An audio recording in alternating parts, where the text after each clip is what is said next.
बिस्मिल्लाहिर्रहमानिर्रहीम। अल्हम्दुलिल्लाहि रब्बिल आलमीन।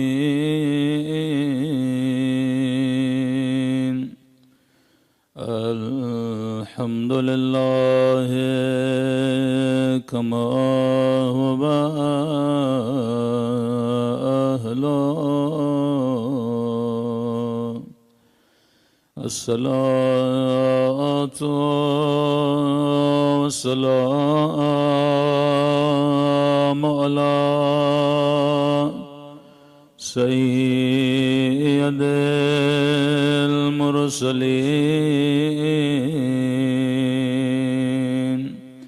व खातमिन नबिय्यीन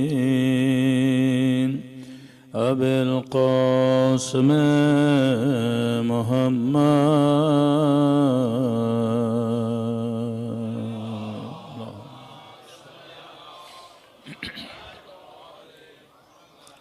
व अला आलिहि तय्यबीन अत्ताहिरीन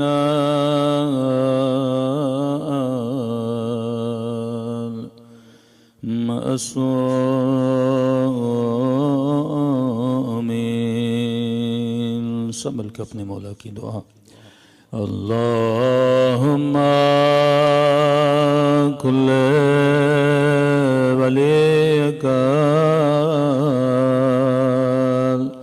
हुज्जत इब्ने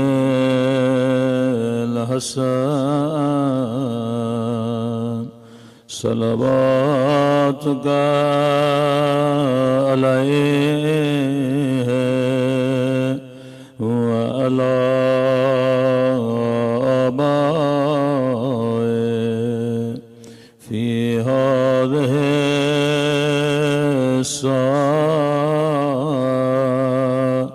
व फी कुल्लि वलियान व क़ाइदान व नासिरा व दलीलान व ऐना हत्ता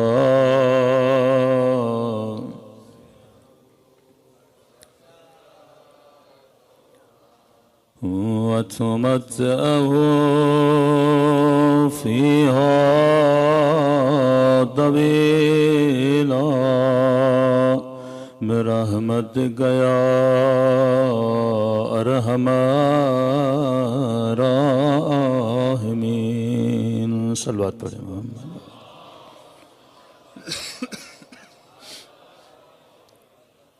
बिस्मिल्लाहिर्रहमानिर्रहीम। रब्बिश रह ली सदरी व यस्सिर ली अमरी वहलुल उक़दतम मिन लिसानी यफ़क़हू क़ौली।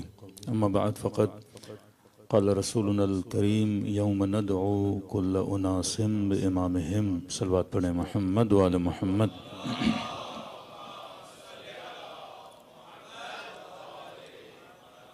दुआ है परवरदिगार आलम हम सब की इबादतों को अपनी बारगाह आली में कबूल फरमाए और जो मकसद ज़िंदगी लेकर फ़र्श अज़ा पर आए खुदा उन मकासद में हम सबको कामयाबियाँ कामरानियाँ नसीब फरमाए। मजलिस की इब्तदा है, अगर जहमत न हो ज़रा काफ़ी फासला है मिंबर में और आप में ज़रा आगे आगे आ जाएं ताकि पीछे आने वालों को बार बार जहमत न हो। एक सलवात पढ़ के बिस्मिल्लाह आगे आ जाएं। मोहम्मद व आले मोहम्मद मोमिनीन। एक और दूध का सारा देते हुए थोड़ा तो और मजीद मिंबर के दाएं और बाएं जाने जगह है मौजूद, वहाँ पे तशरीफ लाए पर मोहम्मद व आले मोहम्मद बुलंद तरीन सलावात। अल्लाहुम्मा सल्ली अला मुहम्मद बराए खुशनूदी जनाब सैयद सलाम अलैहा बुलंद तरीन सलावत। मजीद जगह है, आप लोग आगे आ जाए। मोहम्मद वाजिल फरज। दुआ है परवरदिगार आलम हम सब की इबादतों को अपनी बारगाह आली में कबूल फरमाए और जो मकसद ज़िंदगी लेकर फ़र्श अज़ाए अहले बैत पे आते हैं, खुदा उन मकासद में भी हम सबको कामयाबियाँ कामरानियाँ नसीब फरमाए। रसूल गिरामी का कौल जो शिया सुन्नी किताबों में मुत्तफ़िक़ुन अलैहि कौल है, फरमाया यौम नदउ कुल्ल उनासिम बिइमामिहिम, कि क़यामत के दिन हर इंसान को परवरदिगार आलम जब पुकारेगा, जब बुलाएगा, तो इंसान से सबसे पहले परवरदिगार आलम उसके आमाल का सवाल नहीं करेगा। किसी से ये नहीं पूछेगा कि बताओ नमाजें कितनी लाए हो, रोज़े कितने लाए हो, इबादतें कितनी लाए हो, हज कितने करके आए हो, ज़कात कितनी देकर आए हो, तरावियाँ कितनी पढ़ के आए हो, कितने जुज़ कुरान याद करके आए हो, कितने यतीमों को पाल कर आए हो, कितना सोना अल्लाह की राह में खैरात देकर आए हो। फरमा सबसे पहला सवाल इंसान से आमाल का सवाल नहीं होगा, नमाज़ों हज्जों ज़कातों का सवाल नहीं होगा। सबसे पहला सवाल जो खुदा आने वाले से करेगा वो सवाल ये होगा कि बताओ इमाम कौन सा लाए। अगर इमाम हक का था तो फिर खुदा कहेगा अब अपनी नमाज भी लाओ, अब अपना रोज़ा भी लाओ, अब अपनी ज़कात भी लाओ। लेकिन फरमा अगर इमाम हक का नहीं था तो वो नमाज भी मुंह पे मारी जाएगी, वो इबादत भी मुंह पे मारी जाएगी, वो सारे खैर व खैरात जो सदक़ात अल्लाह की राह में दिए हैं वो भी इंसान के मुंह पे मारे जाएंगे, क्योंकि अमाल की कबूलियत का दारो मदार इमाम है। अगर इमाम सही है तो इंसान की नमाज सही है, अगर इमाम गलत है तो इंसान की नमाज गलत है।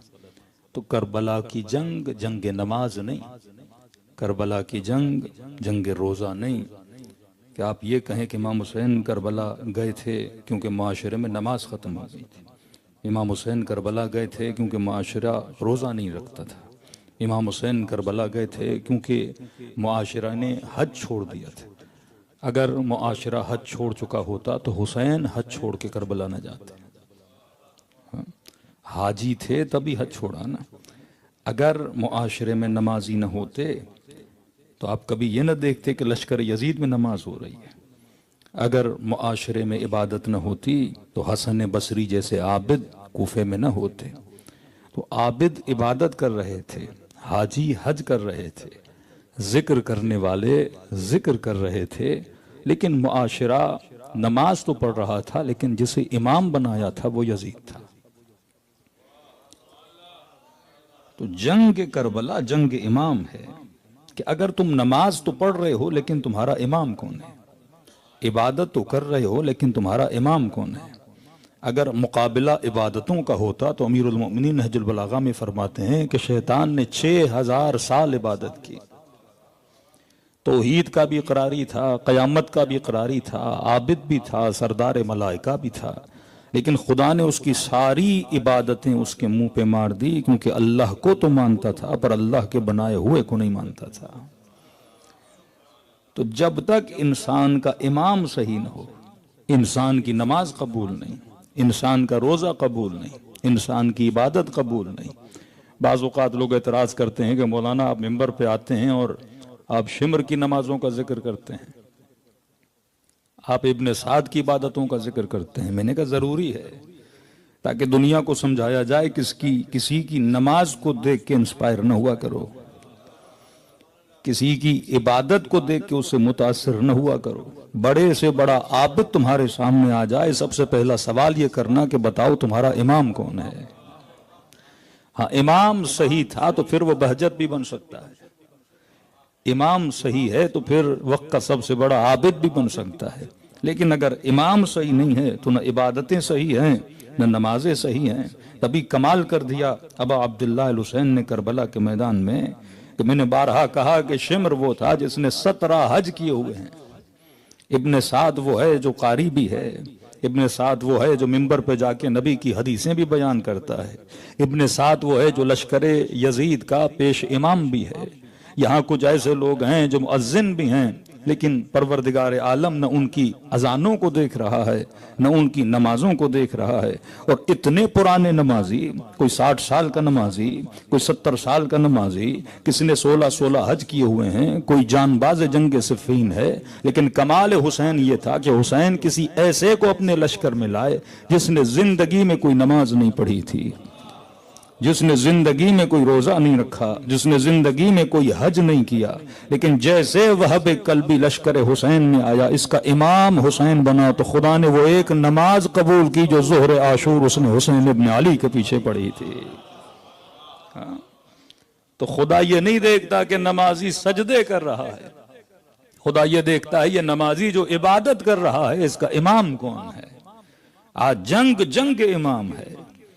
अगर कोई आपसे कहे कि जनाब शिया और सुन्नी का फर्क क्या है, तो आप ये बताना शुरू कर दें कि शिया वो होता है जो हाथ खोल के नमाज पढ़ता है और सुन्नी वो होता है जो हाथ बांध के नमाज पढ़ता है। फर्क फिक़ही फर्क नहीं है। आपके 7 मुज्तहिद होंगे, चांद पे झगड़ा हो रहा होता है। तो मसला ये थोड़ी है कि फिक़ही इख्तिलाफ इतनी माना नहीं रखता। फिक़ही इख्तिलाफ हदीसों का इख्तिलाफ है। किसी ने हदीस से कुछ समझा, दूसरे ने हदीस से कुछ समझा। फर्क शिया और सुन्नी ये है कि शिया का इमाम अली इब्न अबी तालिब है। हाँ? क्योंकि ये इमाम है जो नमाजी की नमाज को मकाम कबूलियत अता करवाता है, क्योंकि ये इमाम है जो इंसान की जिंदगी को सही करता है। अब आप कहें कि मौलाना इमाम की इतनी अहमियत क्यों है, इमाम जिंदगी में कौन सा असर डालता है? देखो, अली को न मानकर भी नमाजी रह सकते हो,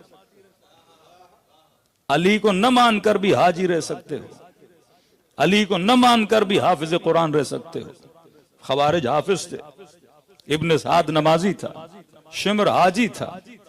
तो जरूरी नहीं कि अगर मैं नमाजी बनना चाहता हूं तो इमाम को मानूं, मैं हाजी बनना चाहता हूं तो इमाम को मानूं। हदीसों की रोशनी में तुम्हें हज भी मिल जाएगा, तुम्हें नमाज भी मिल जाएगी, तुम्हें शरीयत के कई रास्ते भी नजर आ जाएंगे। तो आप कहेंगे कि जनाब जब नमाज पढ़ने के लिए मुझे इमाम की जरूरत नहीं, तो इस इमाम को मानूं क्यों? जब हाजी बनने के लिए इमाम की जरूरत नहीं, तो इमाम को मानूं क्यों? जब रोजा रखने के लिए इमाम की जरूरत नहीं, तो इमाम को मानूं क्यों? क्योंकि 1 अरब के करीब मुसलमान हैं, 400-500 मिलियन हैं जो अमीरुल मोमिनीन को अपना इमाम मानते हैं, हुसैन को अपना इमाम मानते हैं, हसन को अपना इमाम मानते हैं। लेकिन बाकी जितने मुसलमान हैं, तो क्या उन्होंने अगर अहले बैत को अपना इमाम नहीं माना तो क्या उनकी नमाजें छूट गई? क्या उनके रोजे छूट गए? क्या उनके हज छूट गए? तो ये तो अपनी नस्लों को बताना पड़ेगा ना कि मेरे पास अली है तो मेरे पास क्या है, और उसके पास अमीरुल मोमिनीन नहीं तो उसके पास क्या नहीं है। वो कहेगा जनाब मैं अली को नहीं मानता लेकिन नमाजी तो हूं, मैं अली को नहीं मानता रोजेदार तो हूं, मैं अली को नहीं मानता हाजी तो हूं। तो वही तो शैतान भी तो बोल रहा था, मैं आदम को नहीं मानता नमाजी तो हूं, मैं आदम को नहीं मानता मुवहिद तो हूं, मैं आदम को नहीं मानता साजिद तो हूं, मैं आदम को नहीं मानता रुकू तो कर रहा हूं। लेकिन खुदा ने कहा मुझे मानो और आदम को न मानो, तो कहा कि मैं तुझे काफर बना के अपनी महफिल से निकाल देता हूं। तो शैतान भी तो खुदा से सवाल कर सकता है, मैं तेरी तो इबादत कर रहा था, इसे मानना इतना जरूरी क्यों है? 5वें इमाम ने फरमाया कि हजरत मूसा ने चाहा कि शैतान और खुदा की सुलह हो जाए, जिस तरह पाकिस्तान ने चाहा कि ईरान और अमेरिका की सुलह हो जाए और टेबल टॉक करवा दें। तो खुदा ने कहा शौक पूरा करो मूसा, हम मना नहीं करते, दावत हक हर किसी के लिए है, वो चाहे शैतान ही क्यों ना हो। तो मूसा ने बात की, का शैतान तौबा कर ले, इंसान का बच्चा बन जा, और मैं अल्लाह से बात करता हूं, सुधर जा। तो इसने कहा मैंने गुनाह इतने किए हैं, खुदा कहाँ माफ करेगा? कब मैं कलीमुल्लाह, मैं मूसा बात करता हूं, अल्लाह से टॉक करता हूं, का बात करिए। हजरत मूसा ने बात की, का परवरदिगारा शैतान ये कह रहा है मैंने गुनाह बहुत किया, वो कितनी उम्मतों को गुमराह किया बदबख्त ने। तो अल्लाह ने कहा शैतान को कह दे कि उसके गुनाह मेरी रहमत से बड़े नहीं। मेरी रहमत बड़ी है। तो हजरत मूसा ने शैतान को कहा कि परवरदिगार आलम की आवाज आती है कि तेरे गुनाह मेरी रहमत से बड़े नहीं है, मैं माफ करने के लिए तैयार हूं अगर तू माफी के लिए तैयार है। शैतान खुश हुआ, कहा कि खुदा गुज़श्ता गुनाहों को बख्श दे और आज माफ कर दे, मैं फिर से इबादत करूं, फिर उन्हीं सफ़े मलाइकों में चला जाऊंगा। कहा हाँ भाई मैं भी तौबा के लिए राजी हूं। तो अल्लाह ने कहा कि मूसा मेरी एक छोटी सी शर्त है, अगर ये मान ले तो मैं माफ करने के लिए राजी हूं। तो का परवरदिगारा कौन सी शर्त है? वो माफी के लिए तैयार है। तो खुदा ने कहा बस उसे इतना कह दे कि आदम की कब्र पर जाके एक सजदा कर ले। शैतान खुदा ने छोटी सी शर्त रखी है और वो शर्त यह है कि तू आदम की कब्र पे जाके सजदा कर ले। शैतान ने कहा जब जिंदा था मैंने सजदा नहीं किया, अब आदम मर गए और कब्र पे जाके सजदा करूं। किसी मोमिन ने कहा मौलाना ये कोई खुदा कोई शैतान से जिद कर रहा है कि बंदा तौबा के लिए राजी और अल्लाह कहे नहीं आदम की कब्र पे सजदा करो तो मैं तौबा को कबूल करूंगा। तो वो जो कहते हैं कि कब्रों में कुछ भी नहीं रखा, वो अल्लाह से पूछें कि शैतान को आदम की कब्र की तरफ क्यों भेज रहा था। कहा तौबा भी तब तक कबूल नहीं होती जब तक मेरे बनाए हुए का एहतराम न करो, जब तक मेरे बनाए हुए का अदब न करो, जब तक मेरे बनाए हुए की ताजीम न करो। तो खुदा का अदब तो हो पर अल्लाह के बनाए हुए का अदब न हो। लेकिन सवाल वहीं का वहीं खड़ा है कि इमाम ऐसा जिंदगी में करता क्या है कि बगैर इमाम के बंदा आबिद भी रह सकता है, जाहिद भी रह सकता है, मुत्तकी भी रह सकता है, खैर खैरात करने वाला भी रह सकता है। लेकिन ये कहें कि नहीं भाई अगर तुमने इमाम को नहीं माना तो तुम्हारी कोई इबादत काबिल कबूल नहीं है। कि नबी ने फरमाया अगर ओहद के पहाड़ जितनी खैरात अल्लाह की राह में दे दे, इतना सोना अल्लाह की राह में दे, सुबह से शाम तक नमाजों में गुजारे और डेली रोजा रखे और हर साल हज पे जाए और जाहिद भी हो और जाकिर भी हो, पर मैं अली अगर दिल में तेरी मोहब्बत नहीं तो सारी इबादतों को मैं जाया कर देता हूं।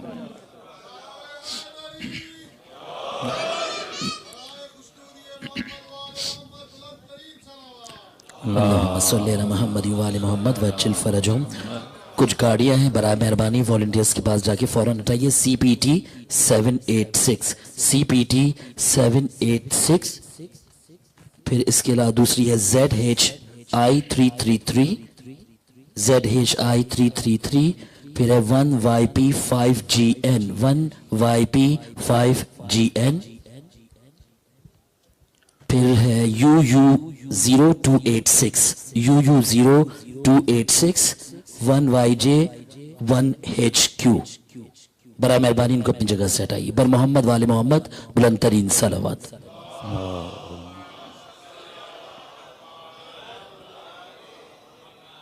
बड़ी मुबारक गाड़ियां हैं जो मजलिस के बीच में आ गई। सलवात पढ़े मोहम्मद वाले मोहम्मद पर।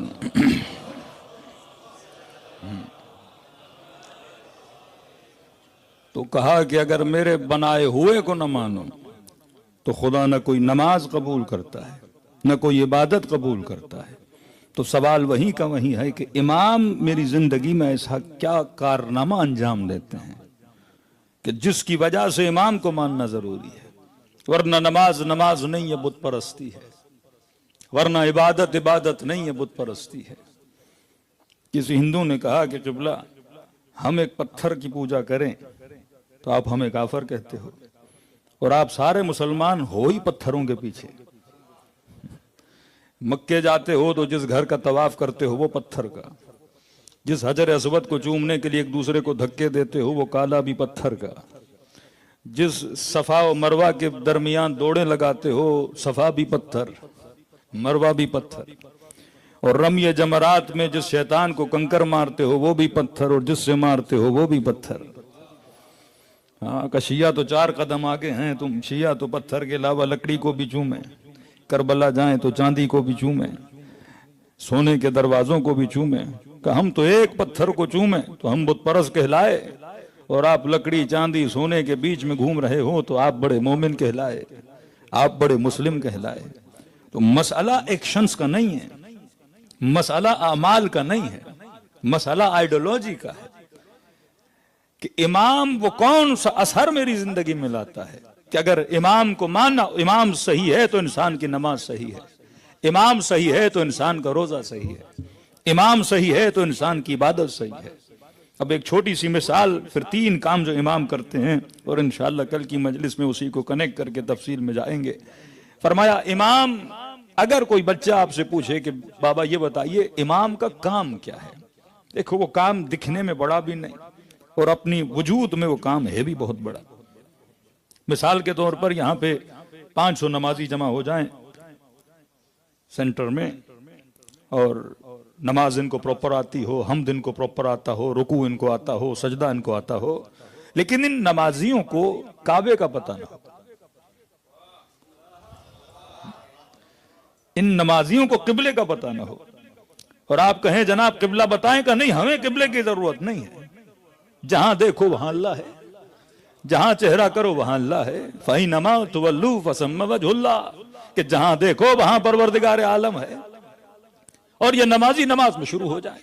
पूछने वाले पूछें कि नमाज कैसी पढ़ी, का रुकू भी सही था, सजदा भी सही था, कुनूत भी सही था, हम्द भी सही था, सूरा भी सही था, रिक्कत भी बड़ी थी, गिरिया भी बड़ा था, आबिद बड़े थे, जाहिद बड़े थे, खौफ खुदा भी नजर आ रहा था, माथों पे सजदों के निशान भी थे, और ये 1 साल तक पंजतन के सेंटर में नमाजें पढ़ते रहे, पर इनका किबला सही न हो और खुदा इनकी नमाजों को देखता रहे, और 1 साल के बाद कोई ऐसा नमाजी आए जो सिर्फ 2 रकत पढ़े पर उसका किबला सही हो,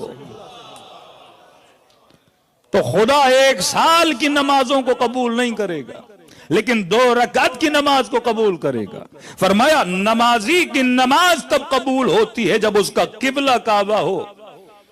अब ये कहे कि मैं अपना किबला नबी की कब्र को बनाता हूं, अपने वालिद की कब्र को बनाता हूं, फला पीर साहब की कब्र को बनाता हूं, या मस्जिद अक्सा को बनाता हूं, अल्लाह की आवाज आएगी नहीं, जब तक किबला काबा ना हो मैं नमाज को कबूल नहीं करता। तो फरमाया नमाज नमाज नहीं अगर नमाज का किबला काबा ना हो, और मोमिन मोमिन नहीं जब तक ईमान का किबला अली इब्न अबी तालिब ना हो।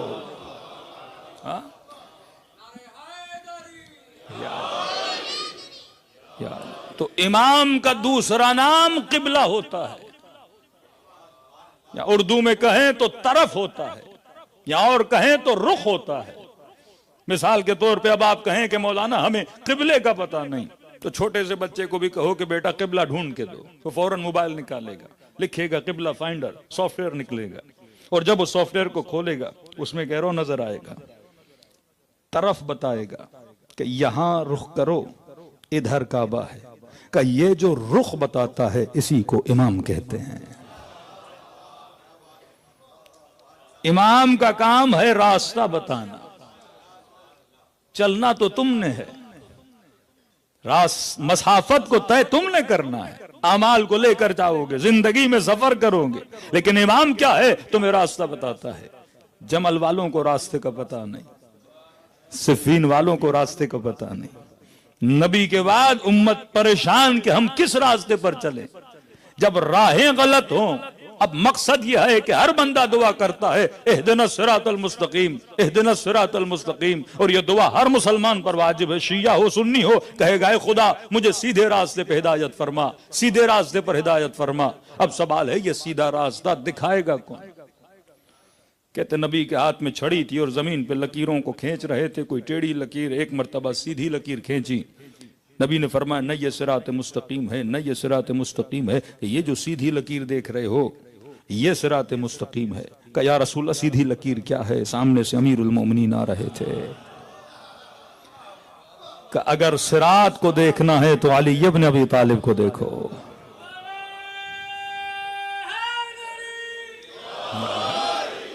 कहा ये वो है जो तुम्हें सीधे रास्ते का पता देता है, बल्कि पता नहीं देता, ये खुद राह है, ये खुद रास्ता है।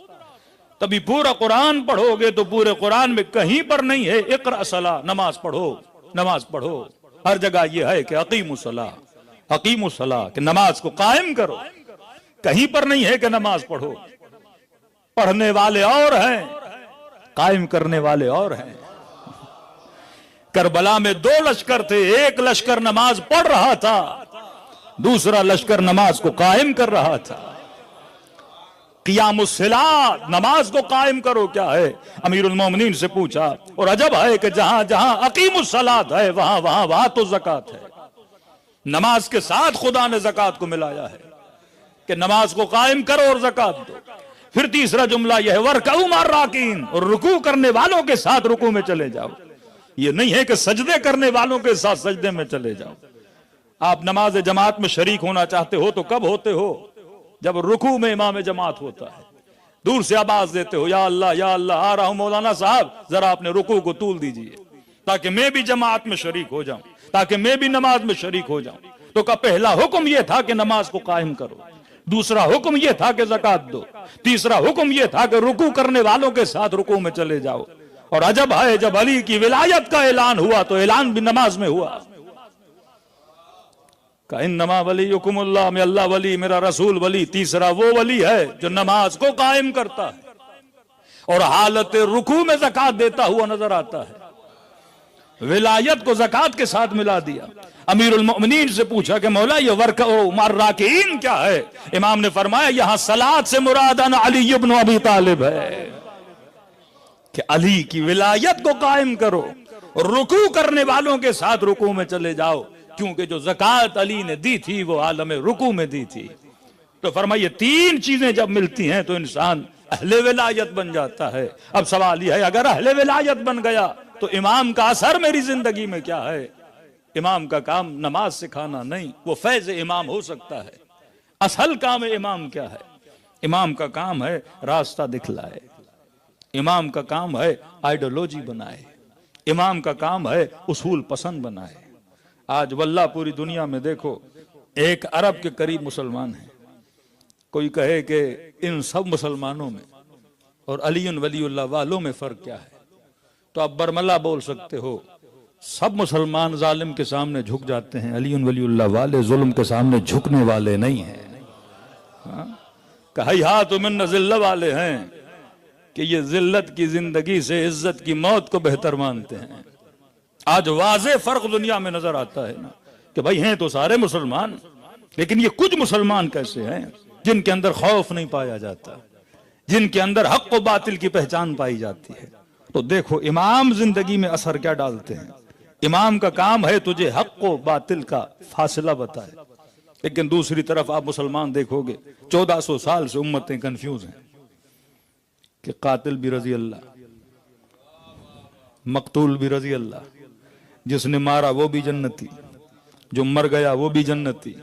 तो जिस मुसलमान को ये न पता हो कि कातिल के लिए मैंने नजरिया क्या रखना है, मकतूल के लिए नजरिया क्या रखना है। देखो जब तक रसूल थे तो अबू जहल और अबू लहब से नफरत थी, जैसे रसूल गए तो मुसलमान कंफ्यूज हो गया क्योंकि इसका इमाम सही नहीं था।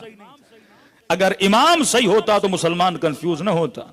आज शिया मजलिस में चले जाओ, 8 साल का बच्चा कंफ्यूज नहीं है।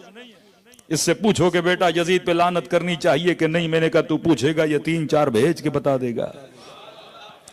लेकिन वहां 50 साल का मुफ्ती कंफ्यूज है, वो मानता है कि जुल्म हुआ, लेकिन कहिए मुफ्ती साहब यजीद पे लानत भेज सकते हैं कि नहीं, तो कहता भाई लानत भेजना हमारा काम नहीं है। ये किस तरह अहले बैत ने आपकी आइडियोलॉजी को मजबूत कर दिया कि आप 1400 साल के बाद जालिम शनास हो। आपको पता है कि कातिल पे लानत करनी है, मकतूल के साथ हमदर्दी करनी है, लेकिन उम्मत कंफ्यूज है क्योंकि उम्मत के पास इमाम नहीं है। ये इमाम है जो हक को बातिल की पहचान करवाता है, ये इमाम है जो सही और गलत के फासले को बताता है कि मारने वाला भी जन्नत में, मरने वाला भी जन्नत में। और वल्लाह मकाम कंफ्यूजन है। अब जाहिर है उम्मत अकाबिर का एहतराम करे, उम्मत असहाब का एहतराम करे, और जब सहाबी आपस में लड़ पड़े तो उम्मती तो परेशान होगा ना। उम्मती कहे सारी नबी की बीवियां हैं और कुरान कहे कि उम्महातुल मुस्लिमीन हैं, मुसलमानों की माएँ हैं, और माँ ही जंग में आ जाए, माँ के सामने कौन खड़ा हो? इंसान 100 बार सोचेगा ना। नबी की बीवी है, नबी का सहाबी है। अब 1400 साल के फासले के बाद आपके लिए सोचना आसान है, लेकिन उस जमाने का मुसलमान जिसने देखा कि ये सारे कोई नबी के दाएं, कोई बाएं, कोई किसी जंग में, कोई गार में, कोई कहां, कोई यहां, कोई वहां, तो सारे परेशान हो जाएं कि जब ये आपस में लड़ पड़े तो मैं जाऊं तो कहां जाऊं। कि मौला अली जब सिफीन पे जा रहे थे 50,000 का लश्कर, वही लश्कर जब जमल के मुकाबले में गया तो 10,000 हो गए।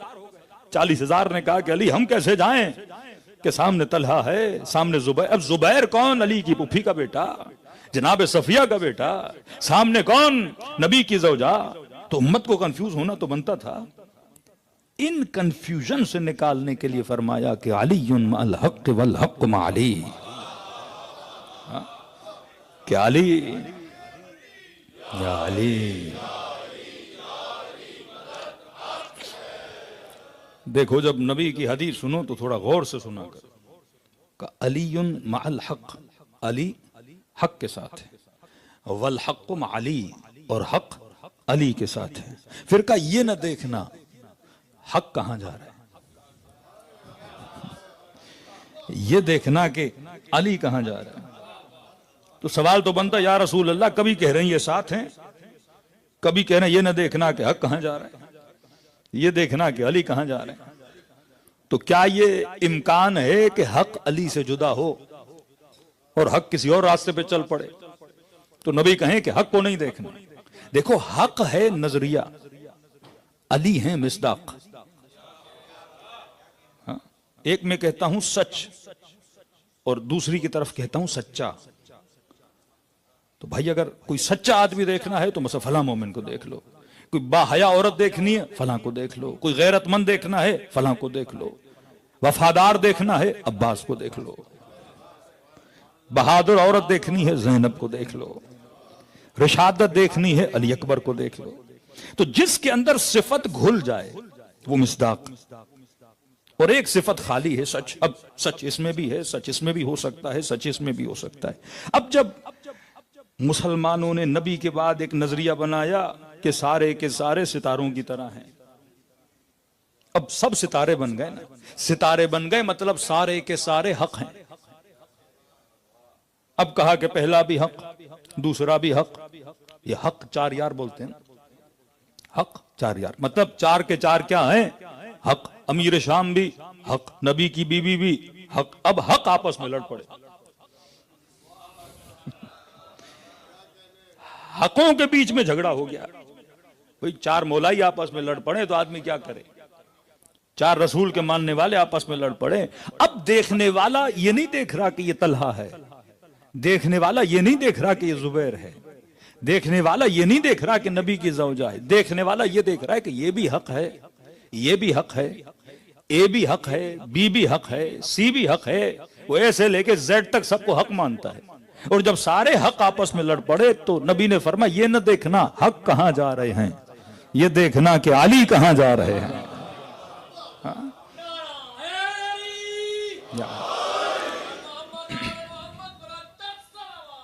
अल्लाहुम्मा सल्ली अला मुहम्मद, अल्लाहुम्मा सल्ली अला मुहम्मद। का जहां अली जाते हैं वहीं हक जाता है। तुम्हें जो हक बताया जा रहा है वो हक नहीं है, हम जो तुझे हक दिखा रहे हैं वो हक है। मुफ्ती साहब से पूछेंगे, मौलाना साहब सिरात मुस्तकीम क्या है, वो 100 तफसीरें बयान कर देगा कि जो नमाज पढ़े वो सिरात मुस्तकीम है, जो रोजा रखे वो सिरात मुस्तकीम है, जो शहीद हो जाए वो सिरात मुस्तकीम है, जो सिद्दीक हो वो सिरात मुस्तकीम है, जो हक को बातिल का फर्क बताए वो सिरात मुस्तकीम है। तो नबी ने कहा इतनी तफसील में जाओ नहीं, बस जहां अली जाए, जहां ये जाए वो सिरात है। कहा ये खड़े भी हों तो इमाम है, ये बैठे भी तो इमाम है। हम काम तुम्हारे लिए आसान कर रहे हैं, तुमने ज्यादा जुस्तजू नहीं करनी। हमने किसी वजूद को क्या बना दिया? हक बना दिया। तो आज कहे कि अली के मानने के बाद तुम्हें क्या मिला, तो आप समझाइए कि जनाब 1400 साल के बाद आप यजीद पे लानत नहीं कर पा रहे। लेकिन ये इमाम है जिसने हमें हक को बातिल की तफरीक बता दी, कि जिसने नस्लों को यह सिखा दिया कि जालिम को जालिम कहा करो, मजलूम को मजलूम कहा करो। और आज वाकईन पूरे आलम इस्लाम में देखो कि अगर जुल्म के मुकाबले में कोई खड़ा है तो अली का चाहने वाला खड़ा है। हाँ? जरा और आसान कर दूं, मैंने कहा थोड़ा सा फराग दिली लाई अपने वजूद में, कि कोई आज भी पूछे कि जनाब मकतब अहले बैत ने आपको दिया क्या। ये वो जमाना है 2026 जिसमें आप वाकईन अया करके दिखा भी सकते हो, बता भी सकते हो। क्योंकि ये मकतब सिर्फ फिक्र नहीं देता, फिक्र को अमली जामा पहनाता है। क्योंकि अगर मैं हक को मानता हूं तो मेरे अंदर हक नजर आना चाहिए, राइट और रॉन्ग की तफसील मेरे वजूद के अंदर दिखनी चाहिए कि मैं बोलूं कि मैं अमीरुल मोमिनीन का मानने वाला हूं। तभी मौला ने फरमाया शियो खून लना ज़ैनन वला तकून लना शैना, कि हमारे लिए बाइस ज़ीनत बनना, बाइस ज़िल्लत न बनना। ये लिबास है आपके लिए, बाइस ज़ीनत है। तो फरमाया ऐसे बनो कि जब कोई तुम्हारी निस्बत हमारी तरफ दे तो हम फख्र करें। अली फख्र करते थे जब कोई कहता था सलमान अली का शिया है, हबीब अली का शिया है, मैसम तम्मार अली का शिया है, हानी इब्न उर्वा अली का शिया है, हबीब इब्न मज़ाहिर अली का शिया है। तो फरमाया जब इन नामों की निस्बत आती थी तो हम क्या करते थे?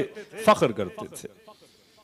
अब देखिए एक साइकोलॉजिकली मसला है कि हर बंदा अपने पीर और मुर्शिद की तारीफ करता है। किसी का बाप शराबी भी हो ना, वो अपने बाप की बुराई नहीं करेगा, अपने बाप की तारीफ करेगा। तो थोड़ा सा फराग दिली अपने दिल में लाते हैं। इसी तरह मुसलमान भी अपने बड़ों की तारीफें करते हैं। अब जाहिर है कोई खुलफा को अपना इमाम मानता है तो उसकी तारीफ करता है, कोई अमीर शाम को अपना बड़ा मानता है तो उसकी तारीफें करता है। तो मैंने कहा चलो तारीफ अच्छी चीज है, क्योंकि माशरे में आप चलो एक पॉजिटिविटी फैला रहे हो। अगर आप ये कहो फलां भागा था लेकिन आप कहो नहीं वो बहादुर था, तो जब आप बहादुरी की बात करोगे तो नस्ल क्या बनेगी? बहादुरी बनेगी ना। वो किसी ने कहा आपको बुरा लगता है तो हम कहते हैं कि वो तशरीफ लेकर गए थे। हाँ, और वाकईन बुरा लगना चाहिए, क्योंकि आप अगर किसी को अपना बड़ा मानते हो और हम शिया बैठ के बोलें कि वो भाग गए थे तो बुरा तो लगेगा ना, क्योंकि किसी ने अपने जहन में किसी को मुकद्दस बनाया हुआ है। और जब उस मुकद्दस के लिए आप ये जुमले इस्तेमाल करोगे तो इंटरनली एक इंसान को बुरा लगता है। अब किसी का बाप चरसी भी हो, लेकिन आप 4 लोगों के सामने बोलो कि चरसी का बेटा है, ये नशई का बेटा है, अब इसके अब्बा हुजूर तो फलां जगह झगड़ा हुआ था और रफा चक्कर हो गए थे और भाग गए थे, तो हर बंदे को ये चीज कहेंगे भाई हमें पता है लेकिन आप बोल क्यों रहे हो?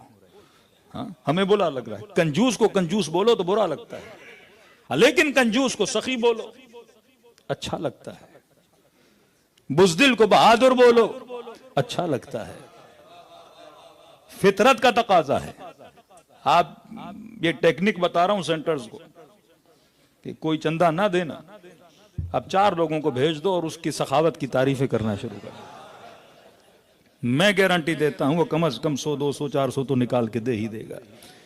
कंजूस आदमी महफिल में आए तो सबको बोलो इसकी तारीफें करना शुरू कर दो, भाई ये आदमी बड़ा कोई और दे न दे ये जरूर देता है, इससे बड़ा कोई सखी नहीं है।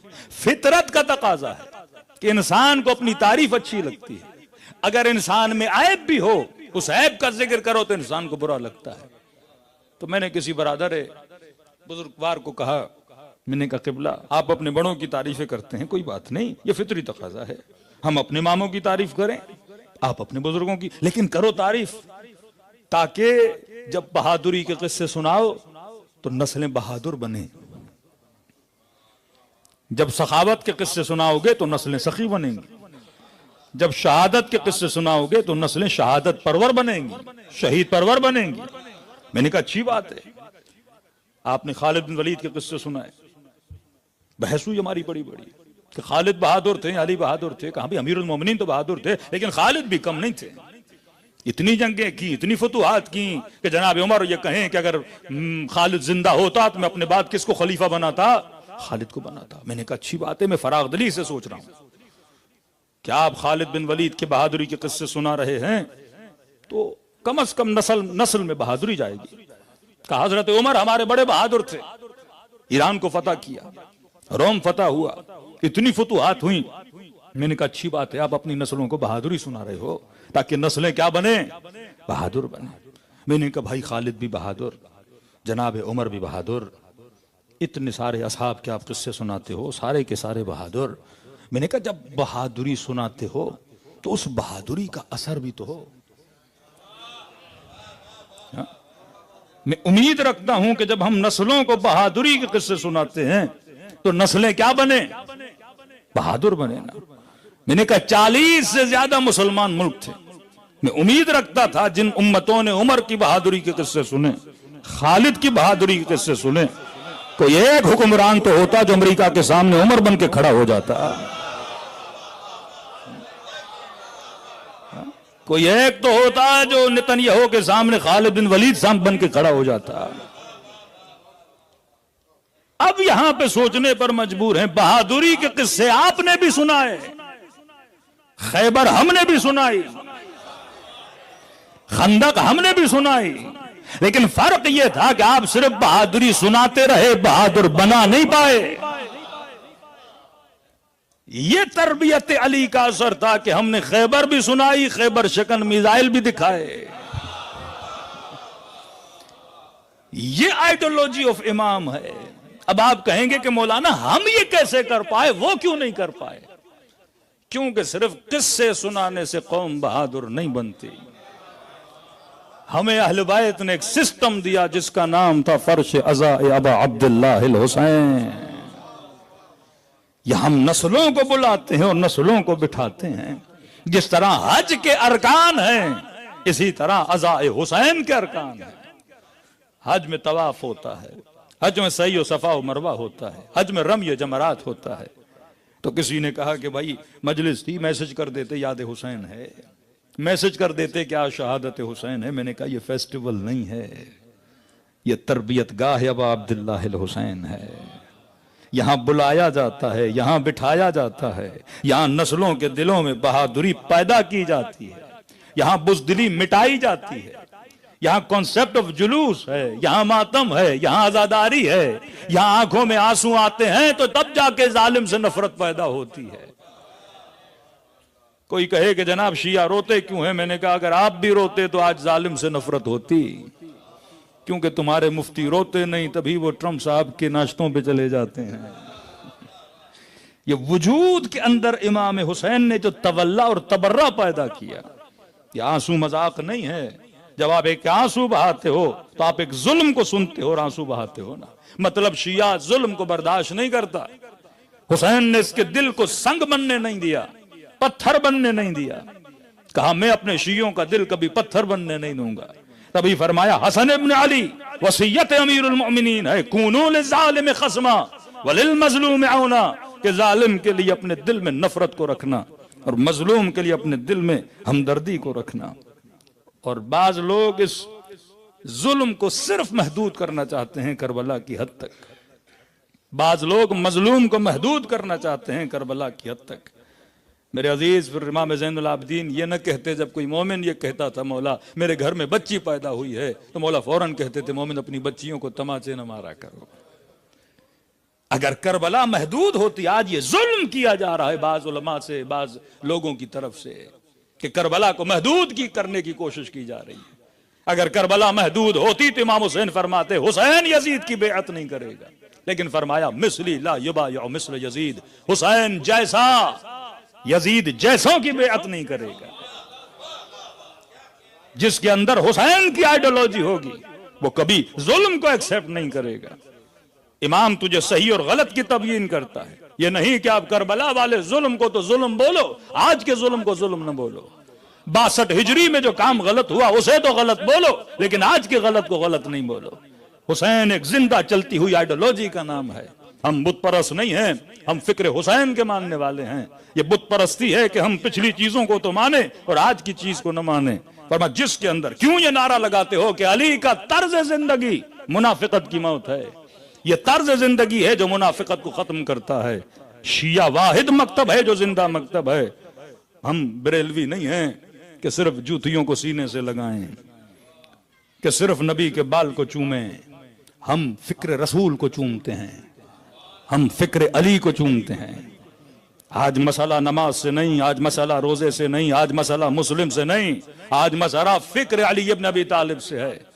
क्योंकि अली ने न कल निफाक को चुना था, अली ने न कल जालिमों के सामने उनके जुल्म को एक्सेप्ट किया था, न अबा अब्दुल्लाह हुसैन ने करबला में एक्सेप्ट किया था। तभी फरमाया मिसली ला युबायउ मिसल यजीद, हुसैन जैसा कभी यजीद जैसे की बेअत नहीं कर सकता। तुम सर तो काट सकते हो लेकिन फिक्र हुसैन को काट नहीं सकते हो। ये फिक्र है जो जवानों के रगों में और खून में दौड़ती रहती है। तो ये इमाम है जो तरीक दिखाता है, ये इमाम है जो रास्ता दिखाता है।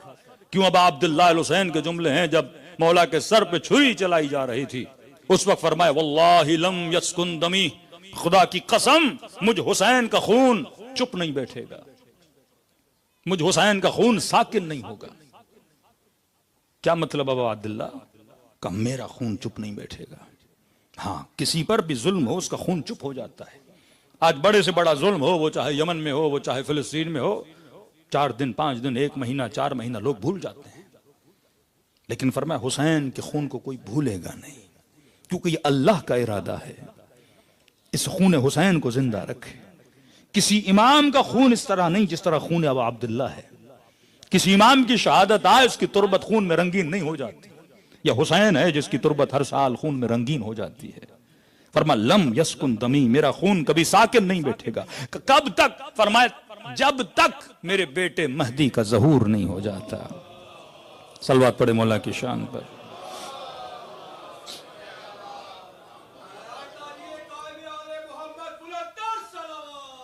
अल्लाहुम्मा सल्ली अला मुहम्मद।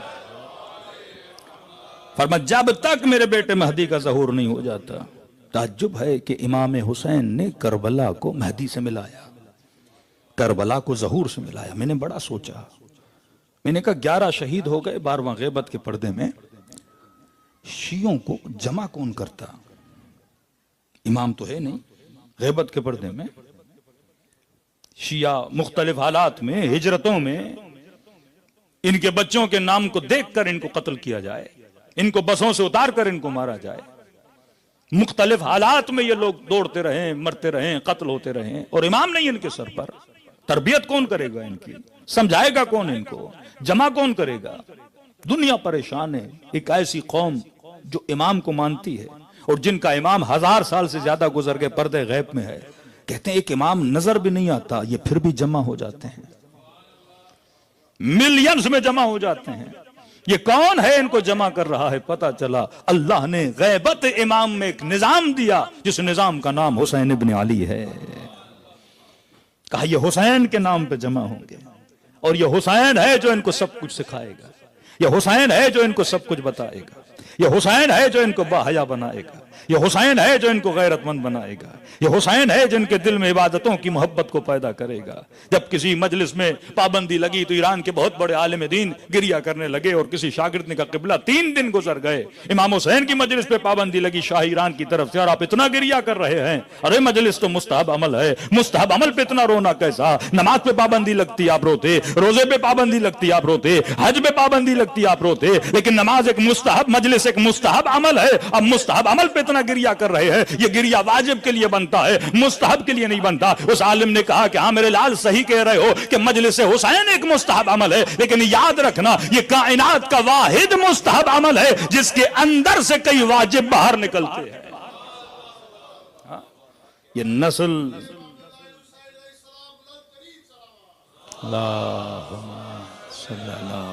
मुहम्मद कहा ये मजलिस हुसैन है जो नस्लों को नमाजी बनाती है, ये मजलिस हुसैन है जो इंसान को रोजेदार बनाती है। आज आप यहां बैठे हो तो किसकी वजह से? हुसैन की वजह से। आज दिलों में अली की मोहब्बत है तो किसकी वजह से? हुसैन की वजह से। आज खैबर भी सुनी तो किसकी वजह से? हुसैन की वजह से। आज खंदक भी सुनी और शुजात के किस्से भी सुने तो किसकी वजह से? हुसैन की वजह से। किबला इतना सब कुछ हमने हुसैन की वजह से। मैंने कहा क्योंकि तुमने खैबर भी सुनी तो मिंबर हुसैन से सुनी, तूने खंदक भी सुनी तो मिंबर हुसैन से सुनी। तो आज जो इमाम हमें जमा करता है उसका नाम हुसैन इब्ने अली है, जो दिलों को शुजाअत देता है वो हुसैन इब्ने अली है। तब इमाम खुमैनी कहते अगर मुहर्रम और सफर ना होता तो इस्लाम जिंदा ना होता। आज ये इस्लाम जिंदा है तो किसकी वजह से? अबा अब्दुल्लाह हुसैन की वजह से जिंदा।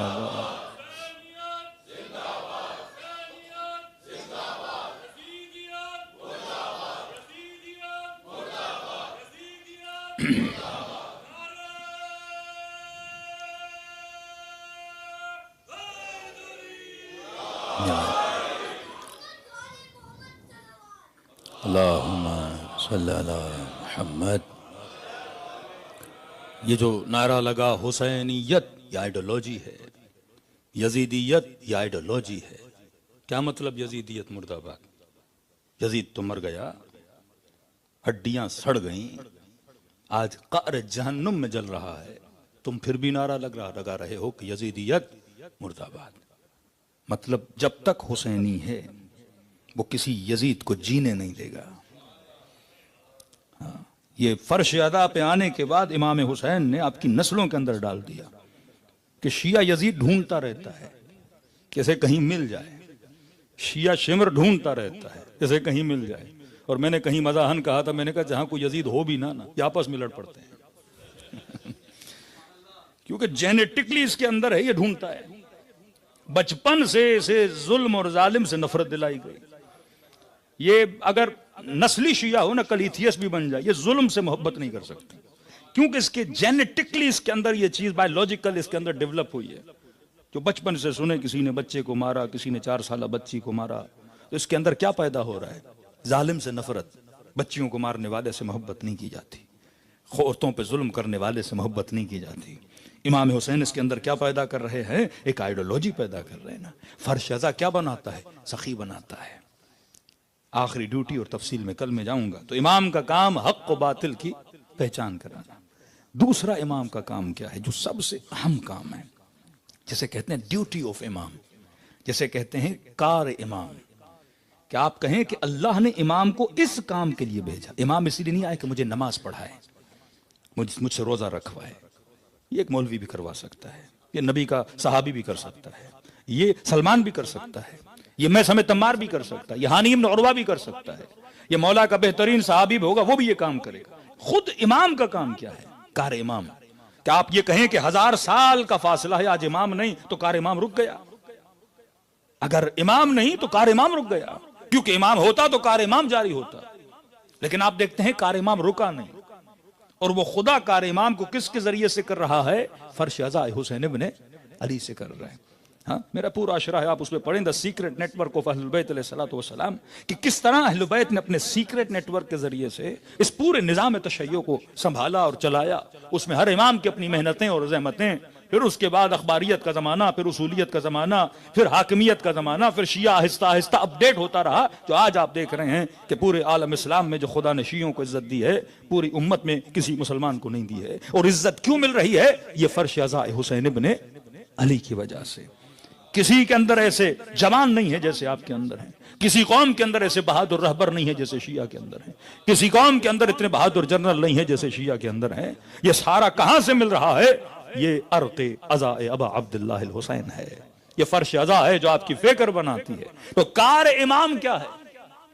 क्या आप किसी जवान से पूछो कि जनाब कह रहे हो अल अजल अल अजल, मुख्तसर करूंगा, तफसील कल में जाऊंगा। अल अजल इमाम ज़माना आइए आइए, क्या आकर करें इमाम ज़माना? क्यों बुला रहे हो इमाम ज़माना को? तो सीधा साधा पाकिस्तानी था, मैंने कहा भाई क्यों बुला रहे हो? कि मौलाना लोड शेडिंग बहुत है, इमाम आएंगे लोड शेडिंग कम हो जाएगी। एक बेचारा के मौलाना बीवी बात नहीं सुनती है, इमाम आएंगे शायद सुधर जाए। मैंने कहा जो आज नहीं सुधरा वो कल भी नहीं सुधरेगा। मजलिस हुसैन में आके न सुधरे, जो करबला जाके न सुधरे, जो मसाइब ज़ैनब सुन के न सुधरे, तो ये तवक्को नहीं रखो कि इमाम आएंगे तो फिर सजा ही देंगे, फिर सुधरना बुधरना नहीं है। कल लोड शेडिंग खत्म हो जाए, मौलाना जॉब प्लेस हूँ, इमाम आएंगे तो फाइनेंशियल इशूज हमारे क्या हो जाएंगे? सॉल्व हो जाएंगे। इमाम का काम नहीं आपको जॉब दिलाए, इमाम का काम नहीं आपकी गली की टूटी फूटी सड़कें बनाए, इमाम का काम नहीं कि आपके मुल्क की लोड शेडिंग को दूर करे। पहले समझो कार इमाम क्या है। क्या आप ये कहो कि खुदाया इमाम ज़माना को बुला रहा हूं, फिर जो ऑस्ट्रेलिया में रहते हैं उनको तो इमाम की जरूरत नहीं है, लोड शेडिंग है ही नहीं, जहां फुकदान जॉब तो है ही नहीं। क्या आप कहें कि भाई फिर इमाम ज़माना को क्यों बुला रहे हो? आप कहो मैं अच्छी से अच्छी जिंदगी ऑस्ट्रेलिया में, यूएसए में, कनाडा में, यूके में और यूरोप में गुजार रहा हूं, तो क्या उन लोगों को फिर इमाम ज़माना के? फिर तो सारे अफ्रीकन और सारे गरीब ममालिक में रहने वाले लोग कहें कि भाई इमाम ज़माना आ जाए, क्योंकि उनको इमाम की जरूरत है। अमीरों को क्या जरूरत? फैसिलिटीज में रहने वालों को इमाम की क्या जरूरत?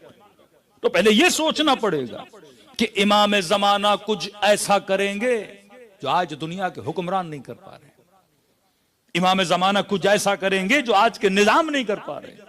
कि जब कहते हो कि इमाम आ जाएं, तो सोचो तो सही इमाम का काम क्या है। इमाम का काम बिल्डिंग बनाना नहीं। आज बिल्डिंग अमेरिका अच्छी से अच्छी बना सकता है, यूरोपियन आर्किटेक्ट अच्छे से अच्छी बिल्डिंग्स बना सकते हैं। इमाम का काम यह नहीं कि आपके लिए सस्ताई कर दे, या लोड शेडिंग खत्म कर दे। आज सऊदी अरब अपना पेट्रोल फ्री कर दे मुस्लिम ममालिक के लिए तो आपकी लोड शेडिंग खत्म हो जाएगी। आज वर्ल्ड बैंक अपने पैसों को आपके लिए निछावर कर दे तो आपके अंदर जॉब्स के मसाइल क्या हो जाएंगे, सॉल्व हो जाएंगे। इमाम का काम क्या है? इमाम बिल्डिंगें बनाने के लिए नहीं भेजा गया, रोड बनाने के लिए नहीं। हाँ आएगा, फेज इमाम में शामिल है, कार इमाम नहीं है। असल इमाम का काम क्या है? इमाम का काम बिल्डिंग बनाना नहीं, इमाम का काम इंसान बनाना है। ये कार इमाम है जो सूरह जुमा में पढ़ते हो, युज़क्कीहिम व युअल्लिमुहुमुल किताब वल हिकमा। यही नबी का काम, यही इमाम का काम। अब चलो तारीख इस्लाम में, आपको लाख कोई कहे फलां सहाबी को अपना इमाम मानो, आप कहोगे मुझे दिखाओ तो सही इसने इंसान कितने बनाए। जिसके घर से यजीद निकले मैं उसे इमाम कैसे मानूं? मैं तो उसे इमाम मानूंगा ना जो अपने घर से हसन निकाले और हुसैन निकाले। मैं तो उसे इमाम मानूंगा ना कि करबला में आओ जिसने अली अकबर बनाया, जिसने कासिम मुआशरे को दिया, जिसने अब्बास अलमदार मुआशरे को दिया। जो चंद घड़ियां किसी से मिले तो उसे हुर बना दे, जो चंद सवाने किसी के साथ चले तो वह बेकल्बी बना दे। क्या सोहबत मिली वहब कल्बी की मां सैयदा ज़ैनब के साथ, थोड़ी सोहबत में रही। अजब है, अजब है। करबला में 3 सर ऐसे हैं कि जिंदा थे और सर काटे गए। पहला सर वहब कल्बी का है, क्योंकि जवान मसीही था, मुसलमान बना। वक्त के हाकिम के फौजियों को बड़ा गुस्सा था कि अगर कोई मुसलमान हमारे मुकाबले में आए बर्दाश्त कर लेंगे, लेकिन एक क्रिश्चियन, उसकी ये जुर्रत कि खलीफतुल मुस्लिमीन की फौज के मुकाबले में आया। कैसे ऐसी मौत दो कि किसी को न दी हो। यंग बच्चा, जवान, कहते इसकी मां के सामने इसका सर काटा और सर को काट के इसकी मां के कदमों में फेंका। और जब फेंका गया, अजीब है कि चंद लम्हे ज़ैनब के साथ रही। तखल्लकू बिअखलाक़िल्लाह सिबग़तल्लाह व मन अहसनु मिनल्लाह सिबग़ा। कौन है जो खुद को रंग हुसैन में रंग दे? कौन है जो खुद को रंग ज़ैनब में रंग दे? आज जंग रंग की है ना, आपके अंदर कितना रंग हुसैन है। क्यों इमाम हुसैन अय्याम अज़ा में सबको काला लिबास पहनाते हैं? कभी सोचा करो कि हर शिया आशूरा के दिन काला लिबास, क्योंकि वो चाहते हैं तुम सबको एक रंग में देखें। जब लिबास एक रंग का है तो सिफात भी तो एक हो, किरदार भी तो एक हो, रफ्तार भी तो एक हो। क्यों अरबाईन अब अब्दुल्लाह हुसैन में बुलाते हैं, करबला में हर किसी को एक रंग में ढालते हैं? क्यों करबला में हर बंदा सखी बन जाता है? क्यों हर आदमी के अंदर इशार का जज्बा आ जाता है? क्यों हर बंदा एक दूसरे को रोक के पानी पिलाता है? मुझे किसी ने किसी मौकब में किसी मोमिन की तरफ इशारा कि मौलाना इसको जानते? मैंने कहा नहीं, कि अफ्रीका का मल्टी बिलियनर खोजा है, मल्टी बिलियनर, ट्रिलियनर भी कहूं तो कम है। का मौलाना देखें क्या कर रहा है। मोमिनीन वजू कर रहे थे और उस टॉयलेट में वाइपर लगा रहा था। मैंने कहा ये हुसैन ही कर सकते हैं कि कहां से लाके इंसान को कहां लाके खड़ा करते हैं। खिदमत का जज्बा, ईसार का जज्बा, सखावत का जज्बा इंसानियत को अर्श इलाही तक पहुंचा देते हैं कि इंसान इंसानों के पांव दबा रहा है, इंसान इंसान को खाना खिला रहा है। चंद लम्हे सैयदा ज़ैनब के साथ रही। मजलिस का मतलब रंग के हुसैन पकड़ो, अखलाक हुसैन पकड़ो, हया ज़ैनबी पकड़ो। अगर ये नहीं तो मजलिस का फायदा क्या है? असरे मजलिस अबा अब्दुल्ला ये है कि तखल्लकू बिअखलाक़िल्लाह, तुम्हारे अखलाक को उनके अखलाक से मिलाया जाए। कहते जब इसका सर इसके कदमों में आया ना, वहब की मां ने सर उठाया। ये हम मसाइब में पढ़ते हैं कि बीबी ज़ैनब ने पूरे सफर में उन मोहम्मद के सरों को देखा नहीं। जब फिजा सर लेकर आई ना जिंदान शाम में तो कहा बीबी अपने बच्चों से नाराज हो?